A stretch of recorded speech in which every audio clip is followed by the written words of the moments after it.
600 mil mortos, um presidente, 9 crimes. Com mais de 1000 páginas, o relatório final da CPI da pandemia propõe o indiciamento de Bolsonaro por crimes contra a humanidade, entre outros. Os filhos dele, ministros civis e militares e empresários também estão entre os indiciados. No Congresso, a Lava Jato e seus aliados conseguem uma importante vitória, barrando a proposta que colocava limites no Ministério Público. O Supremo Tribunal Federal manda prender o blogueiro bolsonarista Alan dos Santos, o Terça Livre. O dólar explode e a bolsa desaba, porque o liberal Paulo Guedes quer furar o teto de gastos. Eu sou o Rodrigo Viana e esse é o Tempero da Notícia que está começando agora.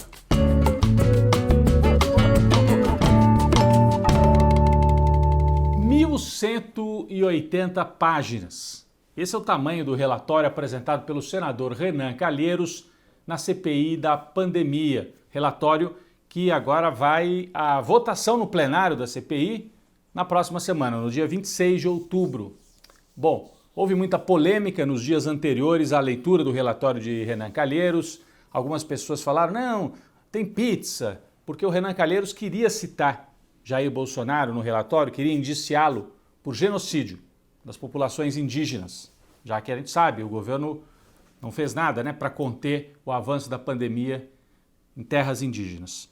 Mas houve um entendimento de alguns senadores de que tecnicamente não haveria como atribuir esse crime a Jair Bolsonaro, que isso poderia gerar fragilidades no relatório. A gente não sabe também, algum tipo de acordo com militares, com o governo, para não ir tão longe. Agora, eu discordo totalmente dessa tese. Houve pizza. Não. Deem uma olhada no que está nesse relatório. A CPI apresentou um texto forte, atribuindo a Bolsonaro crimes importantes. 9 crimes. Bolsonaro foi indiciado e outras 69 pessoas também foram indiciadas. No caso de Bolsonaro, ele foi indiciado por crimes contra a humanidade, é algo seríssimo, imprescritível, prevaricação, charlatanismo, já que defendeu o uso de medicamentos que não servem para nada, crimes de responsabilidade por falta de decoro no cargo, e isso pode levar ao impeachment. Então eu acho que se a gente olhar, essa CPI foi feita dentro de um Congresso que foi eleito em 2018 o Congresso mais conservador da história no Brasil. Por uma série de fatores, divisões no campo bolsonarista, a mídia e setores do empresariado que ficaram contra o governo, houve uma conjunção que permitiu, foi até uma surpresa, permitiu uma CPI com caráter de oposição, de fiscalização realmente do governo. E essa CPI teve o papel de acelerar a vacinação, porque pressionou o governo, de impedir negociatas e agora apresentar um relatório que pede responsabilização de Bolsonaro, os filhos dele, ministros. Eu vou citar alguns nomes que aparecem no relatório, com crimes apontados ali. General Pazuello, ex-ministro da Saúde. General Braga Neto, que era chefe da Casa Civil e hoje é o ministro da Defesa. Coronel Elcio Franco, todos militares, estão citados ali, tem os crimes apontados. Ministros Queiroga, da Saúde. Ex-ministro Ernesto Araújo, ex-ministro Van Garten, o Onyx Lorenzoni, que é um dos mais importantes assessores, os 3 filhos políticos do Bolsonaro, Carlos, Eduardo, Flávio, médicos como Anise Yamaguchi, como o presidente do Conselho Federal de Medicina que ajudou a disseminar essa ideia de cloroquina, Enfim, estão responsabilizados também empresários, os donos da Prevent Senior, Luciano Hang, parlamentares como Carla Zambelli, Bia Kicis, Ricardo Barros, que é o líder do governo. Ou seja, todo o esquema bolsonarista, o submundo de negócios da pandemia, tudo isso está citado ali no relatório. Então eu considero que é um documento vitorioso, um trabalho vitorioso na CPI, um documento para a história. Agora, se vai ou não virar pizza, isso depende do que o Procurador-Geral da República vai fazer. Tem que haver pressão da sociedade e do Senado Federal para que as pessoas apontadas ali no relatório sejam responsabilizadas. A CPI fez o trabalho dela. Inclusive, uma repercussão internacional fortíssima. Eu vi, por exemplo, jornalistas nos Estados Unidos dizendo assim, por que o Senado e a Câmara nos Estados Unidos não fazem igual no Brasil, fiscalizando o presidente. Eles estão achando que foi um trabalho bem feito. A principal revista de economia do mundo, The Economist, nós temos aqui, ó, a The Economist, apontando o trabalho da CPI e dizendo que o Bolsonaro foi acusado de crimes contra a humanidade. Está em destaque na Europa também. O relatório da CPI azeda ainda mais o clima da economia que já vinha mal, né? Desemprego, fome, o governo quer desesperadamente criar um novo auxílio emergencial. Por quê? Final de outubro termina o auxílio emergencial, que vem desde o ano passado, né? Os valores mudaram um pouco. Acaba o auxílio emergencial. Eles querem prorrogar por 2 meses, novembro e dezembro, e para 2022 acabar com o Bolsa Família, que é um programa de 18 anos, e colocar no lugar um negócio chamado Auxílio Brasil. Bolsonaro quer que seja de R$400. Só que é tudo feito no improviso, nas coxas, como se diz, nas coxas. Não tem previsão orçamentária. Aí o Paulo Guedes não queria, foi pressionado pelos políticos que precisam desse auxílio para que o Bolsonaro tenha alguma chance ainda de disputar a presidência em 2022. O resultado de tudo isso, o Paulo Guedes, que é o ministro, lembram? O posto piranga, o liberal, né? Foi pressionado e, para não perder o cargo, falou, tá bom, então vamos gastar mais, é hora de gastar. Isso gerou um pandemônio no mercado financeiro, porque estão entendendo que é feito de improviso, vai estourar o teto de gastos, e a equipe inteira do Guedes, nessa semana que passou, pediu demissão. Pessoal do Tesouro Nacional, pessoal responsável por orçamento, na área de Minas e Energia também, porque o Bolsonaro, além do auxílio emergencial, quer dar um auxílio para os caminhoneiros. Então, a economia brasileira entra num momento de enorme fragilidade. A Petrobras avisou que em novembro pode faltar combustível, derivado de combustível, por falta de planejamento. Então a gente já tem fome, desemprego, pode faltar combustível. Quando tem combustível, mais de R$7 o litro da gasolina. Os caminhoneiros não conseguem trabalhar porque o preço do diesel bateu nas alturas. A equipe econômica se desfaz. O Brasil pode entrar num processo de desorganização econômica. É muito sério.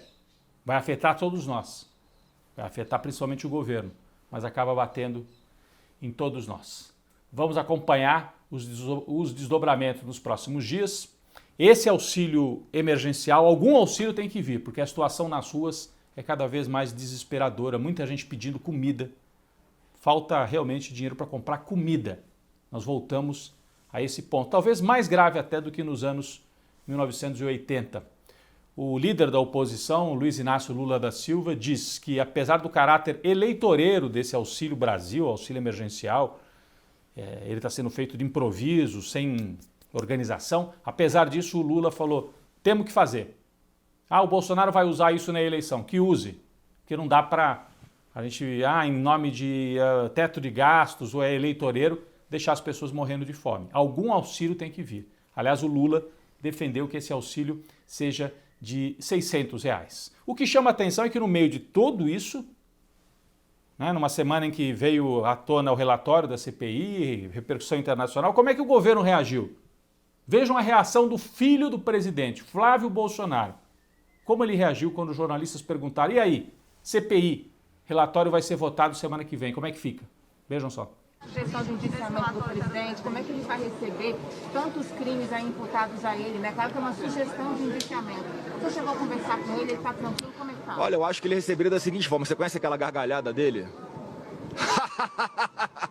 Que não tem o que fazer de diferente disso. Ou seja, gargalhada sobre 600 mil mortos. É uma reação cafajeste, de um governo de cafajestes. Infelizmente, é o que nós temos para dizer. Um outro fato importante nesta semana que passou, o Congresso votou uma proposta que colocava limites no Ministério Público, uma proposta de emenda constitucional. Foi derrotada por 11 votos apenas. Importante colocar limites no Ministério Público. A gente viu na Lava Jato que os procuradores, promotores têm um papel fundamental na sociedade, de fiscalização, dinheiro público, etc., mas tem que ter limite, senão eles usam o cargo como qualquer ser humano. Qualquer poder sem limite pode virar um poder autoritário. Então, o Ministério Público tem que ter limite. Foi derrotado por 11 votos e, surpreendentemente, partidos de esquerda, como o PSOL, PSB do Marcelo Freixo, votaram com a Lava Jato para manter plenos poderes aí para os procuradores. Isso gerou muita polêmica nas redes, críticas. O ator Zé de Abreu, que tem uma atuação política forte agora, disse que estava decepcionado com o Freixo, que não explicou direito por que teve esse voto. E críticas como do professor Rubens Casara, jurista, que disse o seguinte: o lavajatismo, como o bolsonarismo, é um fenômeno típico de uma sociedade autoritária. Ao contrário do bolsonarismo, o lavajatismo não tem adeptos apenas na direita. Portanto, existe um lavajatismo, que é essa ideia de que vamos prender, vamos... também na esquerda. Isso chama atenção e cria aí algumas dificuldades para pensar em 2022 numa frente única, popular, democrática. Vamos ficar de olho, essa proposta ainda pode voltar a ser discutida no Congresso. Limites para a ação do Ministério Público.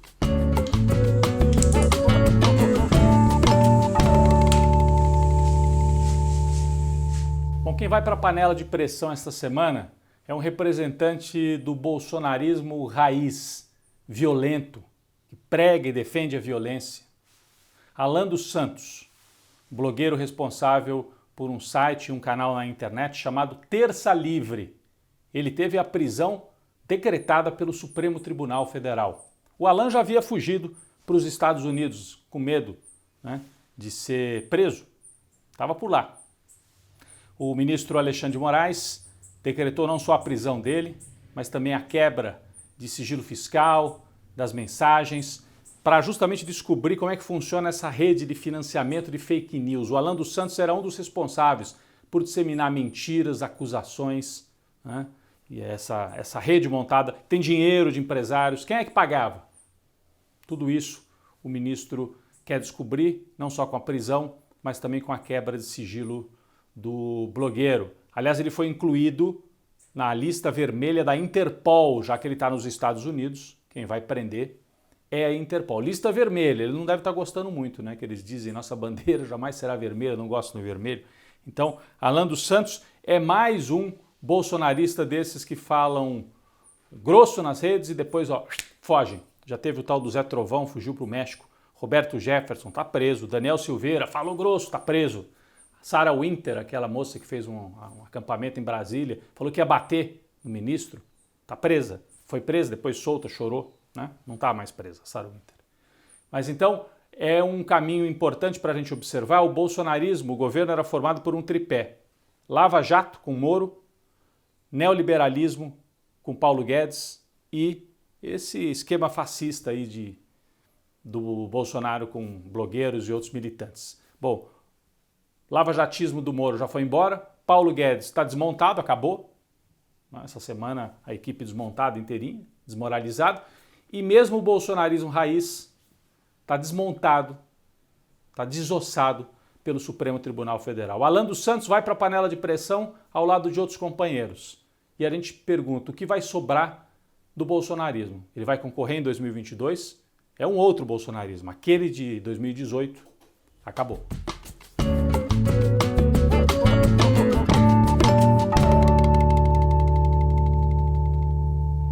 Bom, a nossa sobremesa essa semana é a indicação de um filme, não é uma série, é um filme mesmo, espanhol, que se passa nos anos 1930, começa ali em 1930, um casal num pequeno povoado da Andaluzia, que é a região no sul da Espanha. A Espanha é um país que teve uma guerra civil violentíssima nos anos 30. Então conta a história de um rapaz, né, recém-casado, e começa a perseguição à extrema-direita, os franquistas que estavam ganhando a guerra, iam prendendo, fuzilando, perseguindo aqueles que eram os republicanos, a esquerda. Então é a história do Higino, é o nome dele, e a mulher dele é a Rosa. E vem essa perseguição, vários amigos dele vão presos, morrem, e ele resolve se esconder dentro de casa. Cava um buraco dentro de casa, e ele passa a maior parte do tempo dentro desse buraco, porque vinha a polícia, vinham os delatores, vizinhos, inimigos dele, né, que o delatavam. Então tem esse fundo político, mas é mais o lado psicológico. E ele se esconde dentro desse buraco em casa, depois muda para um outro esconderijo na casa do pai, do velho pai, e passa 30 anos escondido. 30 anos. O nome do filme é Trincheira Infinita, porque não acaba nunca, né? Essa sensação de perseguição. E a Espanha vivia uma ditadura de Franco, franquismo, que só foi se abrir de novo ao mundo no fim do século XX. Vale muito a pena pelo aspecto político, mas também pelo debate, pelo lado emocional desse casal, o desafio de viver dessa forma. Trincheira Infinita, o filme está na Netflix, se passa na Espanha, vale muito a pena, é a nossa sobremesa da semana.